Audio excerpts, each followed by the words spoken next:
Welcome to Mental Health Breakthroughs for Young Adults and Families. I'm your host, Carey Conley. This podcast is dedicated to helping young adults navigate through the challenges and learning curves that they're experiencing in every area of life. My personal episodes will be dedicated to helping you with getting clarity, direction, moving through adversity, and living with purpose and hope. I will also be bringing you amazing guests to discuss topics such as finances, career choices, relationships, grief, addiction, positive mindset, mental health, and more. I am on a mission to help you live a life that you love and have the confidence to go after your dreams.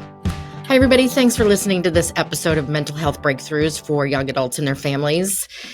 I have an interesting life.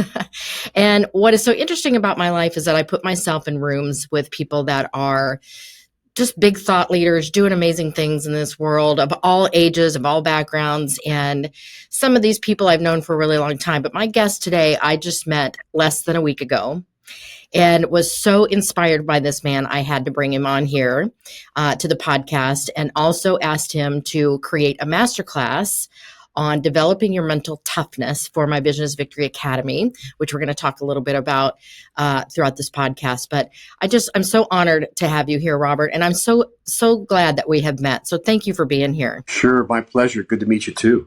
Yeah.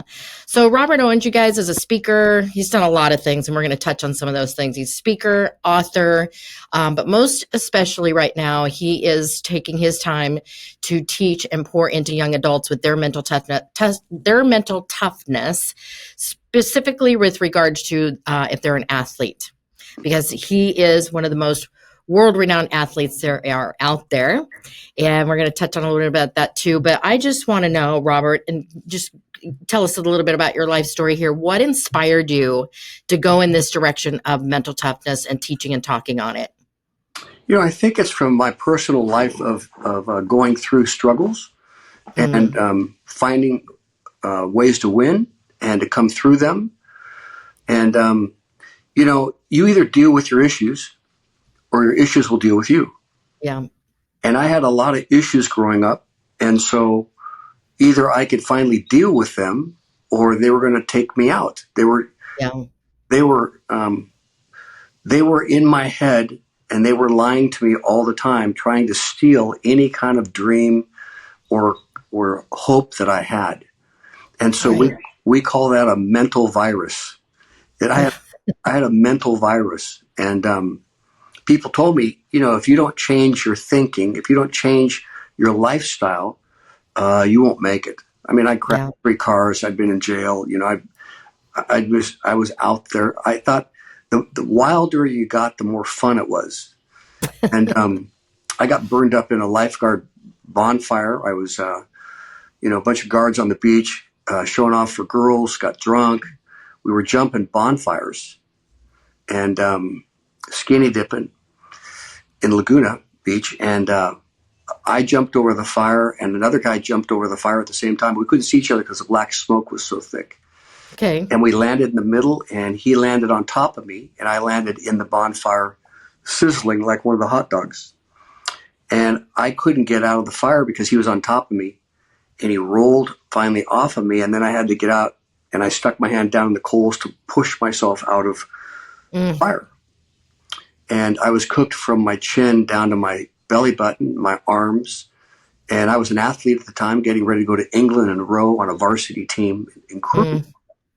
And lo and behold, of course, I didn't go anywhere. They grabbed me and put me in the ocean to get the oxygen off of me.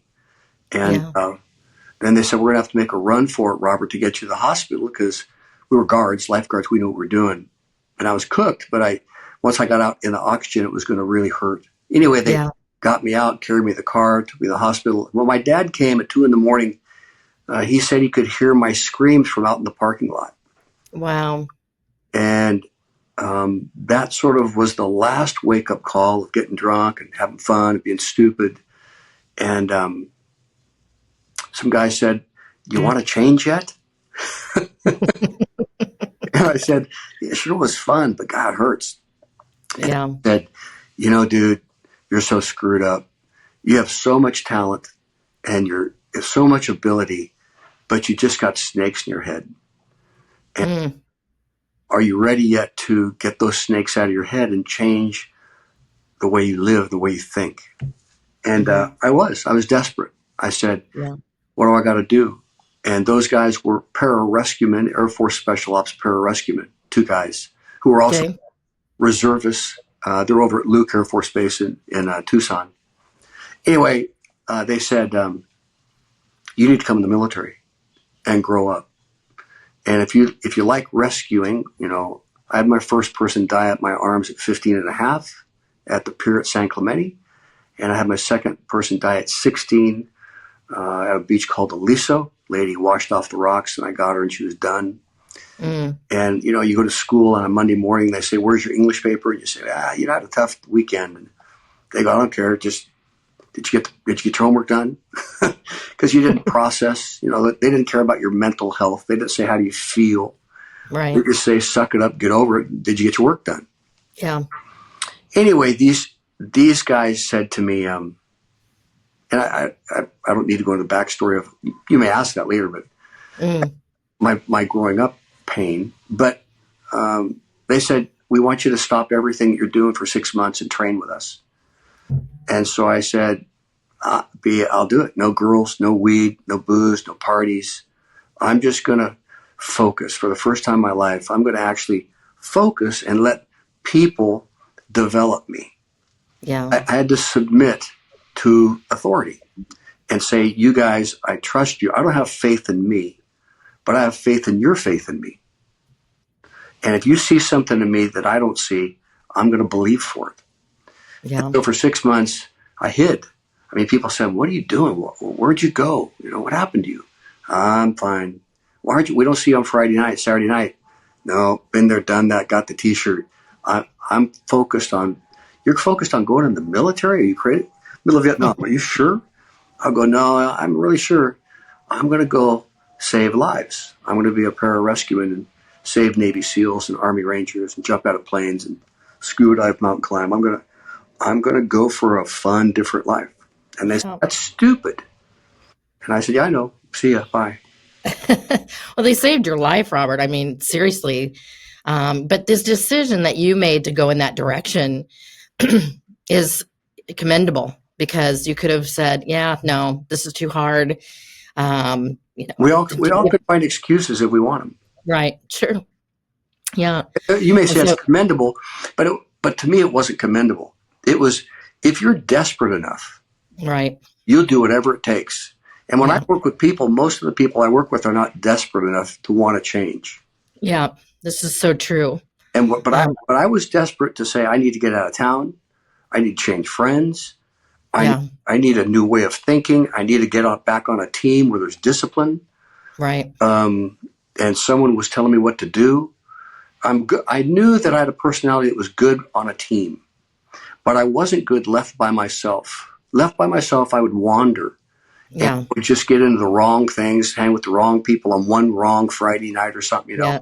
But if I had a structure, and so the people listening to this, you need to know, are you a person that needs structure, or are you a person that can live without structure? And for many of us, going to work at the same time, getting up at the same time, eating right, blah, blah, blah, it works. And it worked for me. And I knew if I didn't get back into a place where I could be healthy, I wasn't going to make it. So it didn't matter when they said, you're stupid, blah, blah. I said, I don't really care. I'm done with you. I'm done with this scene here at the beach. Yeah. And when you're desperate enough, when you have a why, when your why is strong enough, you don't sacrifice anything. It's not a sacrifice. It's for the joy of sacrifice. So I do this and become something. Right. And I'm so glad you're hitting on that. Again, you and I are new friends, so you don't know much about my background, but my passion is vision, of teaching people why they need to have a bigger than life vision for where they want to go, what they want to create, because without that, like you said, it's so easy to drift and give up and not move through the personal growth and the professional growth you have to go through, right? So you've got to have that vision that's going to pull you through. But I love this point that you just made, Robert, that no other guest has ever brought up before, especially with young adults, is that you need to know your personality type, right? Are you somebody who's self-disciplined enough that you can move through things on your own, or do you need to put yourself in some sort of structure, right? I think that's a healthy thing to know, and neither is right or wrong. You just need to know. That's right. You need to figure out who you are. And, you can take personality tests, and you can go take DISC or Myers-Briggs or whatever. You can take tests to find out about you. My 5 kids, I wanted all 5 of them to know how they're wired. So I had them take personality tests so they would know the way that they're wired and why they are so different from their brother and sister. Right. And so that what motivated one brother or sister didn't motivate them. And it was legitimate in our house that won't work on this kid. So wise. Is there a test that you like the best? Because there's so many of them. No, I had to take 2 or 3. Then we'd sit around and talk about it, at the table. They'd look and, well, I'm like this. Well, I'm not like that, and I like to sit in the cubicle. Well, I like to jump out of planes. Well, I like, blah, blah. Which meant that every personality got legitimatized because they were gifted differently, but it was a gift. And so they had to then focus towards that gift because they knew that that's the way God had wired them. Yeah. So brilliant as a parent, because so many of us don't do that. We just stick them into one structure and think it's going to be the same, right? Just like school, that they're going to learn the same way. And I think this is where they get mentally off kilter. They try to relate to their friends to find legitimacy, but they're different, and their friends give them legitimacy. Whether one's artsy, craftsy, musician type versus, like a science type kid to an athlete type kid to a, it's just different kind of wirings. And if you hang out with people that are not like you, you'll always have poor self-worth that you can't do what they do. My sister, I'm adopted out of an orphanage, and my sister is adopted out of an orphanage, and she was adopted into an academic family like me. Mm-hmm. So my dad's Mensa. My dad's genius. My dad Phi Beta Kappa out of Stanford and never got a B in his life. My mom's a 4.0 out of UCLA. My sister's a 4.0 out of USC. Then they adopt me, and I try to match up to them, and they want to know why I can't do what they do. Mm-hmm. And my mom's dying of lupus, and I'm sexually assaulted twice, 7th grade and 8th grade. And I go from A's to F's, and they go, get it together, get your straight A's. And I just pulled the plug on myself and said, I'm going to do other stuff. And I started drinking. Right. And they didn't know why I started drinking in 8th grade. But I couldn't deal with the things that were non-solvable. They hadn't been solved yet. Right. And so I had snakes in my head. And they said, you're supposed to be straight A's. And the longer that I stayed under that pressure without getting any help, the worse I got. Yeah. They couldn't figure it out. What's wrong with him? Why is he screwed up? And I'd say, I don't know why I'm messed up. All I know is that I feel this pressure from you to be this academic, perfect student. My dad wanted another attorney, and I didn't want to be an attorney. And so, if you don't figure that out, and I often say, show me your friends, and I'll show you your future. Because if you're winners hang with winners, right, and losers hang with losers. And excuse-minded people find other excuse-minded people to give them excuses, and they all can have excuses together. Yeah, I talk a lot about power of association.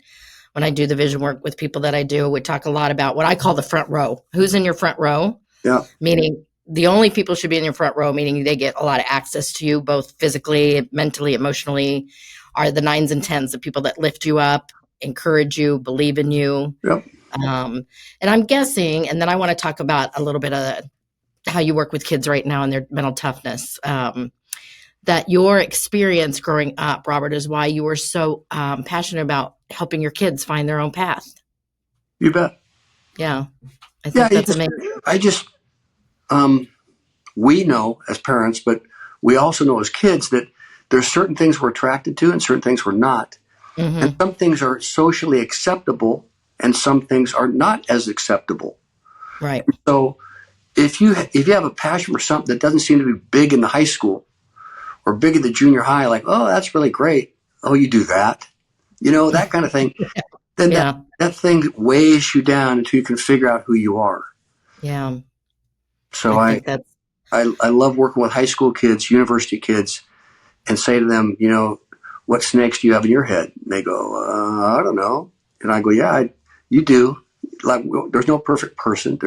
Everybody has some doubt, unbelief, rejection, failure, afraidness. What are you working through, or are you not working through it at all? Yeah. Yeah. This is one of the first things you told me that you were doing when we met, is that you are working with, is it high school and college age kids that are athletes, helping them with their mental toughness, their narratives, right? I've done high school a lot, and I'm a college coach now on the side, and I work with special ops military kids, Rangers and SEALs, and those kind of guys, because I was special ops when I got in, and so right. I get to work with all different levels of people who want to be better, but they don't know how to be better. So I know you covered this more in detail in the masterclass, developing your mental toughness, but can you give us just a couple of things some tools that you give them to help them with that? Yeah, sure. First, I have some questions or some statements, and so I give them a questionnaire, and they have to fill it out about themselves. Okay. And then at the end of the questionnaire, I ask them, are they liars? Are you lying to me? And they look at me, and I say, because most of you will not tell me the truth because of shame, fear of rejection. And so I need to know if you're saying the things that you think I want to hear, or you're telling me the truth on how screwed up you are, or what your issues are. And then let's have a reality, because I have stuff. I'm working on stuff. You have stuff. Are you working on it, or are you lying? So just to take a segment, we met, and I was talking to a guy in that room, and he was telling me about the fears in his life and the issues. And so I said to him, I'll help you. Would you like some help? He said, yeah, sure. So I emailed him yesterday, hey, are you working on your stuff? Can I help you? And he then comes back to me with that, all good, no problem. And yet he told me that he wanted to change and grow. And now he's away from that. Now I'm going to live with it. Yeah. So what I do is I say, if I'm talking to a young person, I say, are you sure you want to resolve your issues? Are you sure? Then tell me what those issues are that you want to resolve and work on. Right. And that in and of itself is, wow. And there may be 3 or 4, and I'll say, how long you hated your dad, or how long you felt like your brother did this, or your sister, or when were you sexually assaulted, or who shamed you, or why are you carrying the extra weight, or whatever. You want to work on it, or you just want to lie. Number 2, I then say what we said, associations. Tell me about your friends. Show me your friends. Show me where you spend your money, and show me where you spend your free time. And I'll tell you where you'll be in 5 years. Then 3rd, I say, are you willing to do the mind work? Because I have a physical gym, but I have a mind gym. And I go work in my mind gym every day as well as I work on my physical gym. So the mind sets up everything else. And if I know that I have this ticker tape rolling around in my head that says this stuff to me, because I have this mind virus, and I've had a mind virus, I'm sick in my mind, and I think I'm not sick, but everybody else knows you are sick because the things you say and the way you react. Are you willing to do the work, or you just want an easy way out? And then lastly, are you asking for accountability? Because I don't want to hold you accountable. I want you to open up and ask me to hold you accountable. Right. If I have to ask you to be accountable, it's out the window. I mean, it doesn't matter. You've got to say to me, hey, Mr. Owens, will you ask me these questions? Will you ask me this stuff? Will you hold me accountable to these things that we're talking about? And I'll say, I don't want to hold you accountable, but I'll let you talk to me about them. Because it's on you. It's not on me. I'm not trying to ball and chain you into rehab. Yeah. You're saying to me, I want you to do this work with me. Here's what I need. Yeah. And then lastly, are you doing any kind of physical fitness work? Are you doing anything physically that gets your endorphins and all this stuff rolling in your head where you change? Because most people feel better after exercise and think better after exercise. And if you never exercise, then you're missing a healing component. Yeah. So I say, and then they either say yes or no. And I say, well, I'm not going to work with you if I don't feel I get these answers, because you're not ready to be healed yet. You're not ready to get through it. You like to suck your thumb. You have poop in your diaper, and you can live with it. So as long as you can live with it, poopy diaper, knock yourself out. There's nothing worse or sad than seeing a man or woman, 20 or 30 or 40, that still has a poopy diaper on. You know, I changed I a can lot. honestly say nobody on my podcast has ever said that either. You know, But it's so true. oh, they never work with their stuff, and everybody smells it. You're like, Yeah. why are you so insecure? You know, Yeah. you have to have bling. Why does your stuff give you status versus you have status? You know, why are you the way you are? You talk too much. You know, why do you talk so much? Well, I'm afraid of silence, you know, and why? And, you know, you see adults, you see men in Vegas with gold chains, you know, and, you know, big cars and on their third marriage or fourth marriage with hair implants, and you just go, dude, you're working really hard. What's wrong with you? You know what I think, Robert, is that you are, of all the achievements and everything you've been through, and, you know, continued to do triathlons and your physical fitness, you're one of the most fit men I've ever met. It's just amazing to me how you are very humble. And I think that's why you're able to coach these kids so well, because they trust you and they know that you're sending this message with love and that you truly care for them. And that's really important, what you're doing. Yeah, I like kids because I was one. Yeah. Yes. And you have 5 of them. I have 5, and I've survived 5, and my parents survived me. Yeah. So, yeah, I like kids, and I like to see kids smile and grow and be encouraged. And I like to encourage kids that, you know, you can have a better life. You just have to look in the mirror and deal. Right. So such good stuff. And I know, like I said, you dive deeper into this in the masterclass you've created for us for Viva. But as we wrap up and we're talking to young adults and knowing what they're going through right now, Robert, what would be the one biggest piece of advice that you would give someone that's really struggling and trying to find their way? Walk in humility and ask for help. So good. I did another podcast interview earlier today with one of my favorite humans, David Meltzer, and he talks a lot about that you need to ask for more help. Right? Yeah, I'm only where I'm at because men took time to answer my questions and point me in the right direction. Mm-hmm. In junior high, in high school, in college, in military, I learned early on that if I would just stay humble and ask for help or ask questions and not act like I had it all together, be teachable. You know, I say to a kid, are you coachable? Or I ask adults, are you coachable? And they say they are. And I go, I don't think so. You know too much. You know, just ask, you know everything, right? And so if you can just go to the first person that you think you want to ask and then go to another person, ask and keep asking. There's no one person that can do everything in life for you. Right. I mean, I had a mentor for finances. I got a mentor for marriage. I got a mentor for kids. Well, I didn't know what I was doing. And so I asked for help. And when I was these kids' age, you know, I went to my coaches and I said, can you help me? And they'd say, Robert, you know, blah, blah, blah. And I'd do what they say. Versus, hey, coach, get off my case, you know. So first thing is you show humility to people who can help you. And that's a trait of teachableness. Yeah. Well, I am just, again, so honored that you and I have met. There's no accident that we were in that room together that day. And we never got through all these questions that you mailed me. Well, it always I start with a template and then, you know, we kind of go with the flow, right? That's right. But what's the one thing that I didn't ask you that you want to talk about before we end our podcast? Oh gosh. Your book? Well, I don't care about my book. I have a book called Beyond Average, and you can go on Amazon and get it. But it looks awesome. Well, and there's another book that I showed you. It's called How Bad Do You Want It?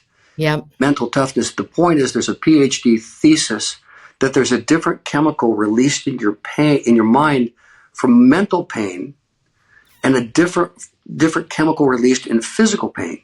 Right.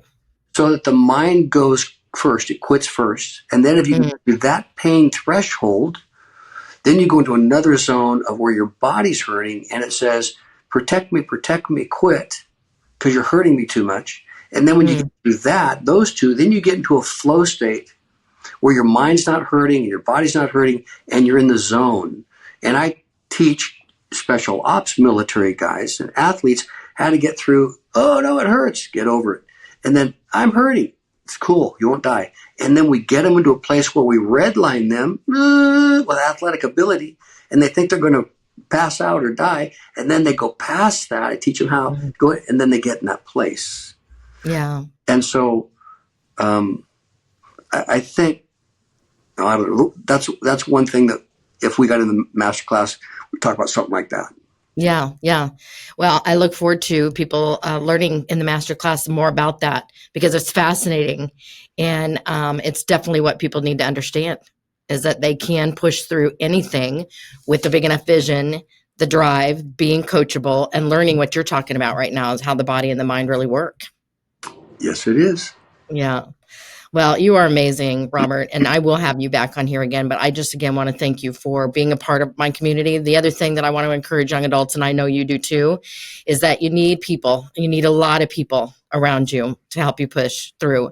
I've been very fortunate over the past 30 years to have lots of communities that I've been in that have helped me grow to where I'm at, which is why I'm so passionate about Vision is Victory Academy, because I know this community is needed, and you are just a great asset to that. So I truly am honored that we met. Sure. Glad to meet you too.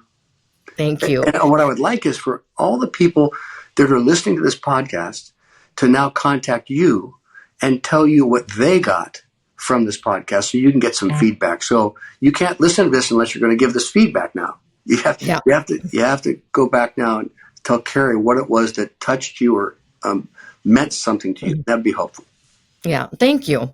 Sure. And, I hope people will seek you out. Tell me the name of your book again.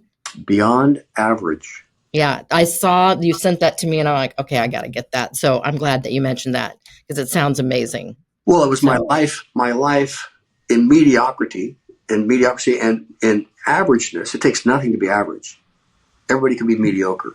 Sure. And then the switch came and I said, I'm not going to live average and mediocre anymore. I'm going to get these snakes out of my head and I'm going to see what is in there.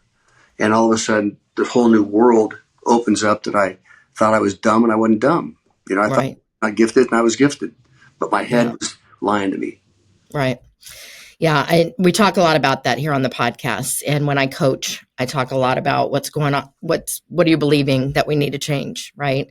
So that you can create the life you want and live fulfilled and happy and, just making an impact. That's right. Good for you. Thank you, Robert. Thank you all for listening to this episode today.